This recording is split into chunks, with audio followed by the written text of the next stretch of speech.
Perfeito. Priscila, seja muito bem-vinda. Fica à vontade. A hora que você quiser começar, estamos aqui. Obrigada, Su. Gente, boa noite. Para mim é um prazer, uma honra estar aqui falando com vocês. Espero que eu tenha escolhido um tema relevante, eu acho que é, né? Pelo menos na minha prática clínica. Hoje em dia eu faço só consultório e eu tenho visto os pacientes trazerem, e foi a partir de um desses relatos que eu falei, não, deixa eu dar uma pesquisada e colocar isso como tema para a gente discutir, porque realmente o impacto das telas é algo que está partindo muito mais dos pacientes para mim do que eu estava abordando o assunto com eles. Eu achei isso muito interessante, né? A gente já sabe que luzes brilhantes são gatilho para enxaqueca, né? Isso é algo muito clássico ali, mas quando a gente pensa nisso de uma forma natural, vem muito na cabeça assim aquele paciente que está exposto à luminosidade do sol, que está trabalhando no ambiente fechado e sai na rua, ou aquele paciente que vai para um ambiente de uma praia, por exemplo, o reflexo da luz do sol na areia. Então eles falam isso para a gente muito comumente como um gatilho, né? E tem alguns estudos aí mostrando que até 40% dos pacientes têm esse gatilho de luminosidade de uma forma relevante. Mas especificamente em relação às telas, parece que isso é algo que vem crescendo e os dados corroboram essa impressão que estamos tendo na prática clínica. Então, a ideia é que a gente possa orientar corretamente os nossos pacientes. Eu vou revisar algumas evidências que são um pouco mais recentes, tentei pegar o que tem de mais novo na literatura. A gente vai discutir alguns mecanismos fisiopatológicos interessantes e apresentar algumas recomendações.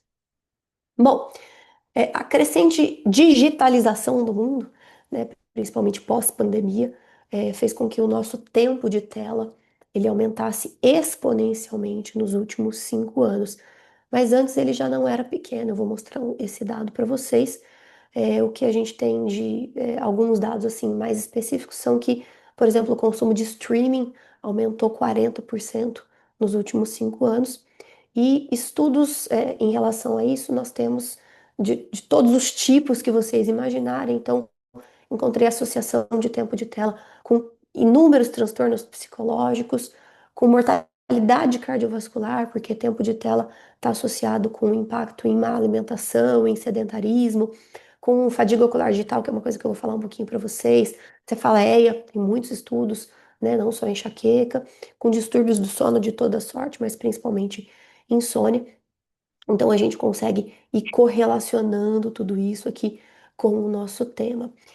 Antes da pandemia, esse dado me chamou muita atenção e eu trouxe esse estudo porque ele é um estudo grande, foi feito com mais de 2 milhões de pacientes entrevistados, é um estudo multicêntrico. Antes da pandemia, o tempo de tela já não era pequeno, pelo contrário, era enorme, era gigantesco. Então ele mostra que de 2012 para 2019, o tempo de tela já havia pulado de 9 para 11 horas em média per capita, tá? Isso, se a gente for considerar a América Latina, é um pouquinho até maior do que a média, principalmente puxado pelas faixas etárias mais jovens, por grupos de maior escolaridade, e o grande aumento do consumo foi realmente ali no mobile, né, no uso do celular, porque o celular se tornou a nossa ferramenta de resolver a vida, né? É onde nós nos comunicamos com as pessoas, mas também é onde a gente paga contas, é onde a gente envia e-mail, é onde a gente consome redes sociais, entretenimento. E é justamente o uso do celular que puxa essa curva tão para cima aí nesses anos de 2012 para 2019. Perdão, gente, eu tô com essa rouquidão aqui persistente. Em relação a esse grupo de faixa etária mais jovem, um outro estudo que chama muito atenção é que essa população gasta, né, de todo esse tempo de tela dispendido ao longo do dia, eles gastam cerca de 3 horas por dia, em média, com uso de redes sociais. E o uso específico de redes sociais nos jovens está associado com um componente muito maior de ansiedade, principalmente puxada por esses três fatores que ele coloca aqui, que é comparação social, cyberbullying e esse FOMO, É um termo muito interessante. Eu já tinha ouvido falar, mas não sabia exatamente o que que era. FOMO, Fear of Missing Out, né? Medo de estar perdendo alguma coisa importante, medo de estar fora ali dos círculos sociais importantes, alguma coisa nesse sentido. É, então, realmente, esse grupo é mais suscetível a esse impacto psicológico do consumo de telas e principalmente do consumo de redes sociais. Bom, já entrando um pouquinho na questão da fisiopatologia envolvendo tempo de tela com enxaqueca. Nós vamos discutir nos próximos slides aqui três mecanismos fisiopatológicos que são mais relevantes. O primeiro é o mecanismo envolvendo células da retina, fotofobia, estimulação de células ganglionares da retina. O segundo é o mecanismo de redução de qualidade de sono. E o terceiro é um possível mecanismo postural. Depois a Suelen me fala se isso é relevante ou não, a síndrome do pescoço de texto ou síndrome test neck, aí por uma sobrecarga cervical. Opa, perdão. A luz azul, ela é uma luz que ela tem um comprimento de onda ali de 400 a 500 nanômetros, mais ou menos. Então, ela está muito próxima da luz ultravioleta e ela é uma luz que emite uma maior energia de radiação. Justamente por essa maior energia de radiação, ela é uma luz que tem uma possibilidade maior de causar estresse oxidativo nas células retinianas, com uma exposição ou muito intensa ou muito prolongada. Se a gente for analisar aqui esse gráfico, que ele compara os diversos espectros de ondas da luz natural, da luz incandescente, da halógena e da luz de LED, a gente vai perceber que a luz natural ela tem uma distribuição contínua, equilibrada entre todos os comprimentos de onda. Já a incandescente e a halógena, que são aquelas lâmpadas antigas que a gente usava em casa, elas têm uma emissão muito maior de comprimentos de onda de luz quente, principalmente ali da luz vermelha, enquanto que a luz de LED branca, a luz fria, ela tem justamente o contrário, ela emite muito mais luz azul do que as fontes tradicionais. Isso está associado a essa maior possibilidade de lesão retiniana, e tem até alguns estudos falando que a luz de LED ela poderia acelerar o processo de degeneração macular. Eu tenho um fato muito interessante que aconteceu comigo há uns 2 anos atrás, que uma paciente me procurou com uma solicitação muito específica, onde ela era funcionária de um setor público e ela havia sido transferida há pouco tempo para um outro ambiente, uma outra sala de trabalho. E desde que ela foi transferida para essa outra sala de trabalho, ela teve uma descompensação absurda da cefaleia, e passou a ter um padrão de cefaleia diária, sendo que antes disso ela tinha um padrão episódico de muito baixa frequência. E ela mesma fez essa associação. Olha, o que mudou nesse ambiente de trabalho é que é um ambiente extremamente claro, cheio de luzes brancas, e eu percebi que isso está sendo o meu gatilho. Então ela veio para consulta comigo para me solicitar um relatório que ela ia apresentar para a chefia dela e a chefia ia pleiteá-la junto ao órgão que ela trabalhava, a troca das luzes brancas por luzes mais amareladas, por luzes quentes, para tentar minimizar esse impacto que estava tendo, porque ela não tinha como mudar de setor novamente naquele momento. Não sei se deu certo, depois ela não me contou, mas eu fiquei curiosa para saber, porque eu achei uma solicitação muito interessante, né, e ela ter percebido que de fato isso era o gatilho ali, que descompensou a dor dela. Esse estudo é bem interessante, e aí eu vou tentar explicar para vocês o que está acontecendo aqui. Eles analisaram a retina de ratos. Então, eles pegaram os ratinhos, expuseram esses ratinhos à luz azul, à luz verde e a uma luz controle, ali, uma luz neutra, pelo que eu entendi, controle, durante 4 horas por dia, 30 dias consecutivos. E aí depois eles fizeram uma análise tanto histológica quanto molecular da retina desses ratos. Na análise histológica, que é essa aqui do quadro à esquerda, eles não encontraram nenhuma diferença significativa, ou seja, todas as camadas ali de fotorreceptores estavam preservadas, tanto no controle quanto na luz azul quanto na luz verde. Ali, né, o gráfico de barras mostra que não teve diferença estatisticamente significativa. É, e não houve, por exemplo, morte celular, não houve perda de quantidade de células fotorreceptoras. Mas aqui na figura do lado direito, ele mostra a análise molecular. Então, esses ratos que foram expostos ali durante 30 dias a essas luzes tiveram uma modulação da expressão genética. Perdão, gente. Tiveram uma modulação da expressão genética de opsinas, que são esses pigmentos aí das células fotorreceptoras, quando expostos à luz azul. No primeiro gráfico aqui de barra vermelha é a rodopsina. A rodopsina é a opsina presente nas células, nos bastonetes da retina. Essa não teve diferença. Mas o segundo aqui, o azul escuro, esse de baixo, azul intermediário, e o último aqui, que é o verde, são as outras opsinas presentes nas células ganglionares da retina. As células ganglionares da retina, elas são aquelas células que modulam efeitos não visuais da retina. Então, por exemplo, produção de melatonina, regulação do ciclo circadiano, regulação até de vias relacionadas ao humor, por exemplo, em relação à exposição à luz, tá? E o principal impacto de todos esses aqui foi na melanopsina, então, mostrando que a luz azul ela tem um impacto direto na expressão molecular da melanopsina desses ratos.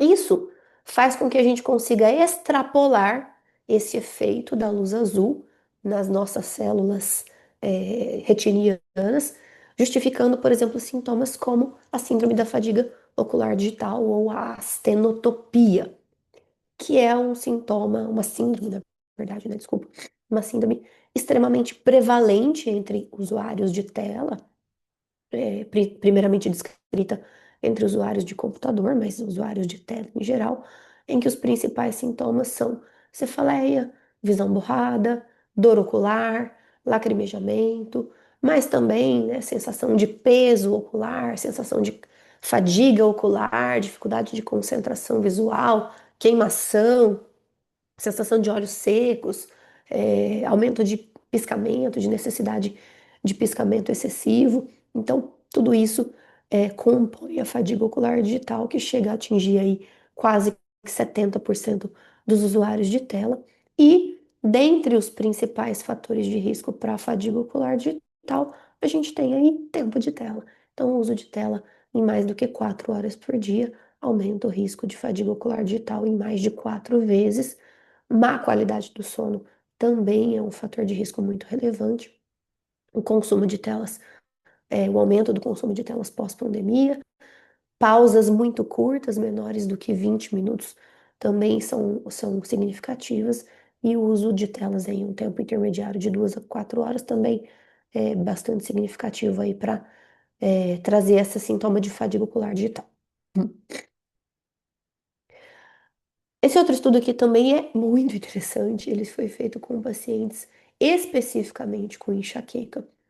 E aí, o que que ele quis analisar? Ele analisou como que a pupila dos pacientes que tinham enxaqueca respondia à fotoestimulação com luz azul e com luz vermelha. Então, se a gente olhar aqui no gráfico A, vou tentar marcar aqui, se vocês, apontador, vamos ver se vocês estão me vendo aqui.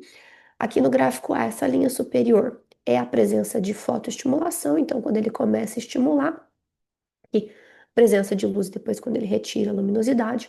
E aqui na linha de baixo é a resposta pupilar. Então, primeiro a resposta de miose em relação à presença de luz da pupila e depois o processo de atenuação, né, o retorno da pupila ao diâmetro normal quando ele apaga a luz.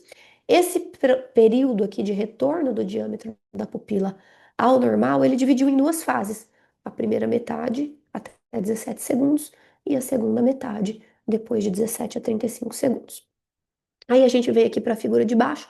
Então aqui ele comparou pacientes com enxaqueca, a barra cinza, pacientes controles, a barra preta, e aí ele avaliou luz azul e luz vermelha. Então ele fez esse processo com ambas as luzes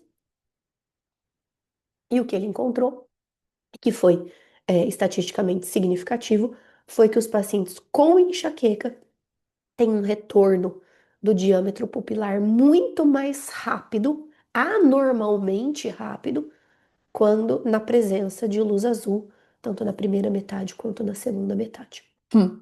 Da fase off ali da luz, coisa que não acontece quando eles são expostos à luz vermelha, mostrando, segundo o autor, né, a explicação que ele dá para justificar isso é que ou isso é uma hipersensibilidade neuronal mesmo, da luz azul, ou isso é uma disfunção autonômica dos pacientes com enxaqueca.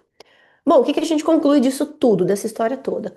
Se a luz azul, ela é impactante, negativamente impactante para todo mundo, para os pacientes com enxaqueca, ela parece ser ainda mais, né? Mostrando essa resposta pupilar aqui, e isso obviamente vai impactar em relação à dor, em relação ao prejuízo, do consumo de telas, para a qualidade do sono, tá? Então, nós temos aí inúmeras consequências disso.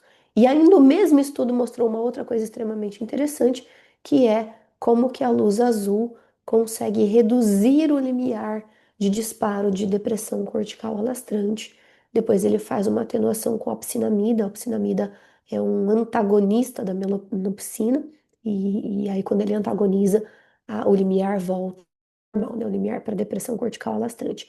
Portanto, a luz azul é capaz de induzir maior excitabilidade neuronal, é capaz de induzir depressão cortical alastrante e, portanto, é capaz de induzir, né, a gente pode inferir, é capaz de induzir aura nos pacientes predispostos aí a terem enxaqueca com aura e também enxaqueca sem aura, por que não? Isso na prática a gente vê com esse outro estudo aqui que eu trouxe. É um estudo que avaliou crianças e adolescentes, e eles tentaram fazer uma relação tempo de tela, atividade física e frequência de cefaleia. Aí eles avaliaram 5 tipos de cefaleia: enxaqueca com aura, enxaqueca sem aura, cefaleia tensional, cefaleia mista, cefaleia não classificada. E o que foi, que houve, né, apresentou diferença estatisticamente significativa foi tempo de tela em relação à enxaqueca com aura, mostrando que o tempo de tela aumenta a prevalência e aumenta o número de crises desta população. Mas a gente tem outros estudos, eu trouxe aqui. Esse outro estudo, ele fez uma associação um tanto quanto inusitada, né? Mas ele relacionou tempo de tela, atividade física, cefaleia, isso tudo modulado por um fator que seria a hipertensão. Achei inusitado. Bom, ele encontrou, né, de significativo que a atividade física tem um efeito protetor independente para enxaqueca, isso a gente já sabia por outros estudos. O tempo de tela é um fator de risco também independente, e a depressão, que seria um fator de risco, ela perde significância quando ele faz ajuste aí para os outros fatores, é, esse ajuste multivariado. E da hipertensão ele não trouxe nenhum dado significativo aqui nesse gráfico que está lá no título do estudo. Esse outro estudo aqui eu trouxe bem simples, só aqui o título para vocês verem, mas é porque a maioria dos estudos que a gente encontra relacionando cefaleia e tempo de tela, eles são feitos com crianças e adolescentes. E esse aqui foi feito com adultos jovens, então achei interessante trazer esse dado aqui também, mas basicamente ele encontrou uma associação positiva entre tempo de tela e enxaqueca sem aura em adultos jovens. Então vejam que a gente tem tempo de tela influenciando a presença de cefaleia em crianças, em grupos de adolescentes, em grupos de adultos, alguns encontrando associação positiva com enxaqueca com aura, outros encontrando associação positiva na enxaqueca sem aura. E aí, mudando lá um pouquinho em relação à fisiopatologia, já pensando na qualidade do sono, a gente tem inúmeros estudos mostrando que o tempo de tela influencia negativamente na qualidade do sono. Eu escolhi esse porque foi publicado esse ano, ele tem um N bem significativo, foi avaliado mais de 120 mil pacientes, foi publicado no JAMA, mostrando que o uso de tela imediatamente antes de dormir impacta negativamente aí na qualidade do sono. Essas pessoas que referiam o uso de tela ali foram em torno de 40% dos participantes. Eles perceberam que havia uma piora de qualidade do sono 33% maior. Isso é muito significativo. Então, esses pacientes dormiam menos porque ficavam mais tempo em frente às telas no momento de dormir, iam, né, deitar, dormir num horário mais tarde, tinham um menor tempo total de sono, uma maior prevalência de má qualidade do sono. Isso era ainda mais pronunciado se esse paciente era classificado como um cronotipo noturno, porque são as pessoas que já tendem a dormir mais tarde e a ter um tempo total de sono um pouco menor, mostrando que a influência do sono seria um mecanismo intermediário que faria esse link entre tempo de tela e piora da cefaleia. E por último, daqueles três mecanismos fisiopatológicos, a postura text-neck. Então, esse gráfico que ele traz aqui, essa figura, na verdade, desculpa, que ele traz aqui, né, mostrando o impacto de sobrecarga da coluna cervical conforme o paciente vai flexionando a cervical para uso do telefone celular, principalmente. Uma flexão maior do que 15 graus já poderia trazer um impacto negativo aí nessa sobrecarga cervical. É, uma vez eu vi um colega fisioterapeuta falando que isso aqui não reflete exatamente a realidade, porque nós somos dinâmicos, né? Dificilmente alguém fica o tempo todo na mesma postura. Então a gente está aqui, né, conversando, eu estou dando aula, e aí eu mudo, eu chego um pouquinho para frente, eu chego um pouquinho para trás, eu faço uma extensão da cervical, eu faço uma certa flexão.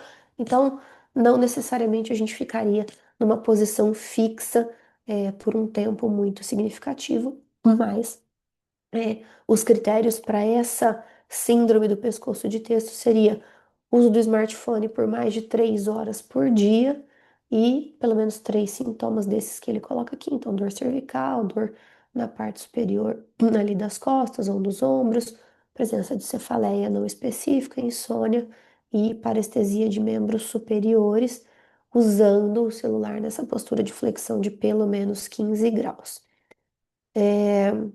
Acho que na prática talvez seja um pouco difícil a gente fechar esses critérios, justamente por essa coisa da postura dinâmica que a gente vai adquirindo aí ao longo do dia. Mas depois quero ouvir a opinião da Sueli, ou se tiver algum outro físio por aí. Bom, então, basicamente, quando a gente vai conversar sobre isso com o nosso paciente, é importante que a gente tente quantificar tempo total de tela, qual é o maior consumo de tela que esse paciente utiliza, investigar a fotossensibilidade, isso já faz parte da nossa anamnese aí de um paciente com enxaqueca, padrão de sono e avaliação dessa questão postural e de ergonomia, principalmente em relação a trabalho e consumo recreativo de tela. O que nós temos de recomendações práticas aí que a gente pode lembrar de orientar o nosso paciente? Então, o mais básico de tudo, reduzir o brilho, evitar esse efeito aqui da figura dessa imagem, que a gente fala que é aquele efeito cinema. O ambiente muito escuro, a tela muito clara, muito brilhante.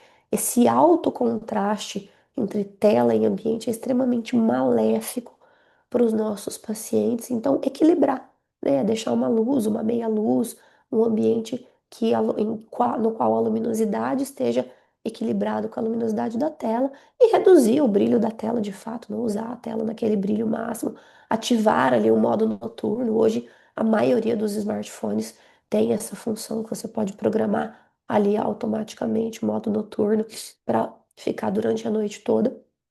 Isso já reduz muito o impacto, né, da luz azul. Ele filtra a luz azul, deixa a tela ligeiramente amarelada e isso já minimiza o impacto para os nossos pacientes com enxaqueca.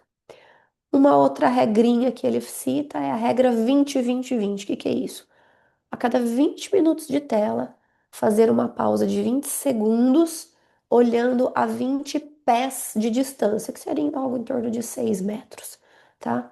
Então, falar para o nosso paciente olhar ao longe ali, fazer um olhar no horizonte ali por pelo menos 20 segundos, depois de ficar 20 minutos de tela. Difícil, né? A gente passa muito tempo na tela sem nem perceber hoje em dia, tá? Uso criterioso de filtro de luz azul para pacientes que refiram uma fotofobia mais importante e essa educação sobre questão postural, iluminação ambiente e até realmente, de fato, é, começar a se questionar, né? Ou questionar o paciente como é que é a iluminação em casa, se é luz branca, se é luz de LED, se existe a possibilidade por trocar por uma lâmpada quente ou por uma luz mais amarelada, né, que no ambiente, seja de casa ou no ambiente de trabalho, que possa minimizar esse impacto aí do comprimento de onda da luz azul na vida desse paciente. Bom, mais um estudo bastante interessante que mostra que a luz verde ela tem um possível efeito analgésico para pacientes com enxaqueca. Então, na verdade, eles fizeram aí uma comparação, pegaram pacientes com enxaqueca e compararam ali luz branca, na verdade a luz branca está interpretada aqui pela barra preta, tá?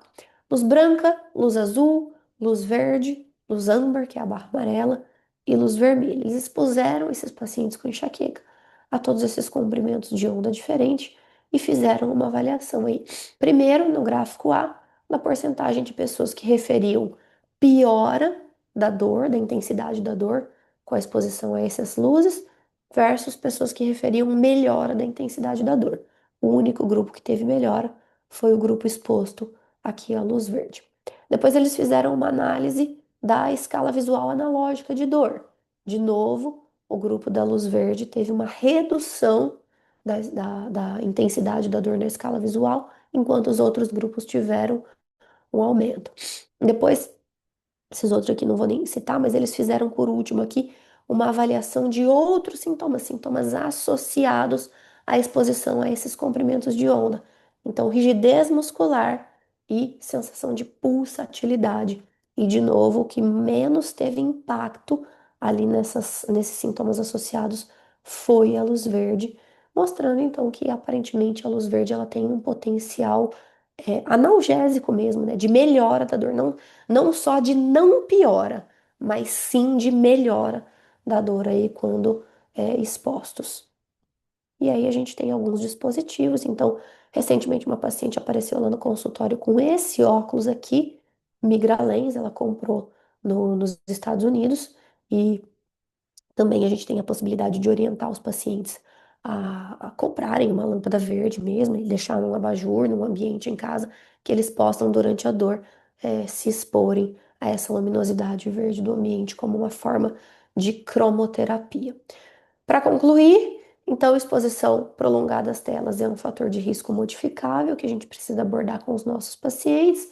Falamos um pouquinho sobre mecanismos fisiopatológicos, fotofobia, postura e sono, e orientar nossos pacientes a reduzirem consumo de tela, reduzir tempo de tela no momento de dormir, ligar filtro de luz azul no celular, utilizar esse fator da cromoterapia, da luz verde como uma possibilidade de tratamento não medicamentoso, fazer a regra do 20-20-20, são formas que a gente pode auxiliar o nosso paciente a reduzir esse impacto.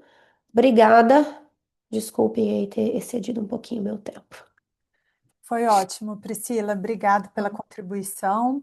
Pessoal, eu vou complementar um pouco do que a Priscila falou, depois eu vou liberar para quem quiser fazer perguntas, tá bem? Quando a gente fala num tema de telas, a gente pode expandir para várias visões, né?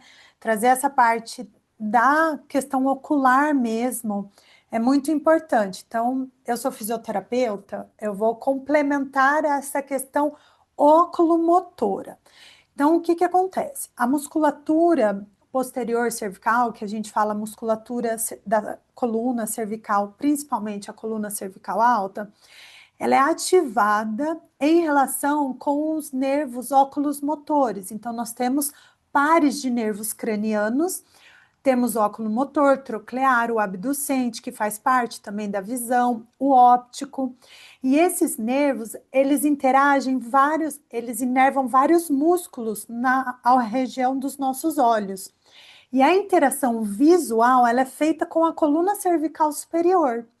Então, quando a gente fala de fadiga ocular, a gente entra numa fadiga cervical também alta. A gente vai perdendo esse controle oculomotor. Quando a gente trabalha muito com uma tela por muitas horas, né, a gente faz muita convergência e diminui o estímulo da visão periférica. Por isso que a pausa que o artigo ele relata, ele fala 20 minutos, aí dá um tempo, segundos, e ficar olhando numa extensão. Então, um dos exercícios terapêuticos também é pedir para o paciente apreciar a árvore, apreciar os pássaros, é ter visão periférica, é sair em regiões verdes, né? Trabalhar tudo isso. Se está no prédio, no andar alto, olhar distante. Isso trabalha um relaxamento dessa musculatura periocular. E essa musculatura, ela pode formar pontos gatilhos, muito presente em quadros de cefaleias, de enxaqueca. Então, toda essa região, ela vai fazendo uma contração excessiva e sim, você pode desencadear uma fadiga muscular periocular em todos os 6 músculos do olho e ter uma conexão direta, potencializando a sensibilidade cervical. Então, essa relação direta física, mecânica, ela é real, ela é verdadeira, através da fadiga ocular, da postura. Dentro da ciência, a gente não tem uma correlação direta sobre a postura da cabeça relacionada com dor. A gente pode expandir para a enxaqueca no sentido que a musculatura posterior cervical, nos quadros de dores de cabeça, os flexores profundos, eles estão enfraquecidos. E quando você fica demais nessa posição, você facilita manter essa musculatura enfraquecida. Então, o trabalho muscular, você movimentar a cabeça em diversas posturas, é para ativação muscular e diminuir essa fraqueza que gera também os pontos gatilhos. Então, essas relações oculomotoras, né, trazendo assim para a parte muscular, ela é muito importante.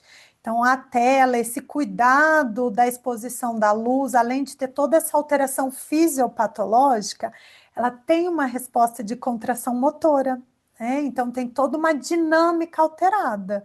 Então, só complementando essa parte postural e física, sabe, Priscila? Porque muitas pessoas não têm o conhecimento da importância de uma reabilitação oculomotora e cervical para a parte de dores de cabeça e enxaqueca. E o uso da tela é nessa questão física do que a Priscila comentou. Vou expandir só mais um minuto e já libero. Quando a doutora Priscila falou do FOMO, eu tive a oportunidade também de palestrar sobre o tema parecido na SBED, não trazendo essa visão de toda a parte celular, ocular, que eu achei fantástico, mas eu trouxe a visão da ansiedade, né? Então, o quanto que os jovens, principalmente adolescentes, que são as pessoas que hoje ficam mais tempo nas redes sociais, que a gente tem visto, o quanto esse FOMO e outras questões, como crises depressivas, crises de ansiedade, elas têm crescido. E quando a gente olha comorbidades de enxaqueca, ansiedade e depressão, eu falo, são amiguinhos, né? Então, não necessariamente a enxaqueca está ali direto nos artigos naquela época que eu mostrei, que foi em 2022, mas a ansiedade e a depressão num nível muito alto. E quando a gente estuda comorbidades, a gente vai ver essa parte. Fora o quanto que o uso da tela que gera ansiedade tem levado adolescentes, adultos também, à compulsão alimentar. Aí entra tudo na questão que a Priscila fala sempre sobre a parte nutricional também e inflamatória.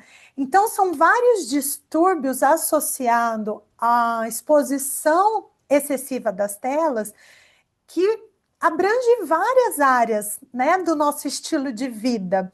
Então, ela vai entrar nessa parte do sono, que a Priscila comentou, na parte do estresse, na alteração celular, mas em todas essas outras áreas também, alimentação, convívio social e também diminuindo o nível de atividade física. Muita gente fica mais tempo na tela do que se movimentando, fazendo exercício, né?